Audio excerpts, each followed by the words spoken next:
Hey everyone! Today we're making the most rich and flavor-packed Black Forest Swiss roll. We're starting with the sponge.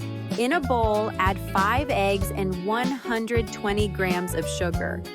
Beat really well until it turns into a light and fluffy cream. Be patient. It takes about 7 to 10 minutes to get the perfect result. Once our mixture is ready, add 2 tablespoons of sunflower oil and mix again for just a few seconds. This is the perfect sponge batter. That's exactly the texture we're looking for. Let's finish the batter for our chocolate sponge. Sift together 120 grams of all-purpose flour, 1 teaspoon of baking powder, and 30 grams of cocoa powder gently all the way through.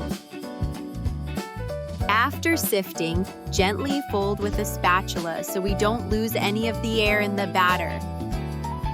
Our sponge batter is ready. Look how beautiful it is. Line a 20 by 30 centimeter baking tray with parchment paper and pour in our batter. Spread it out evenly with a spatula so it's the same thickness everywhere, and let's bake it.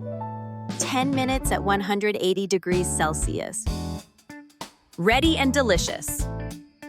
Now we'll flip it upside down and remove the parchment paper so it can cool.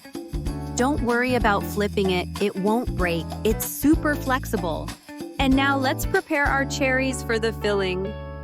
Add 250 grams of frozen pitted cherries and 20 grams of sugar to a pan over medium heat, and let's sweeten them up. Once there's no liquid left in the pan, our cherries are ready. Now let's make our super easy cream filling.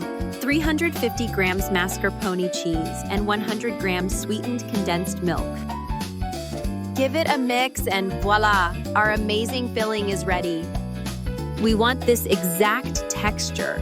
If it's too runny, it will ooze right out of our roll. And now it's time to assemble our roll. I'm going to soak the sponge with cherry juice, but you can use whatever you like. Coffee, liqueur, syrup, or even nothing at all. Add the cream to the sponge and spread it with love. Do the same with those delicious cherries.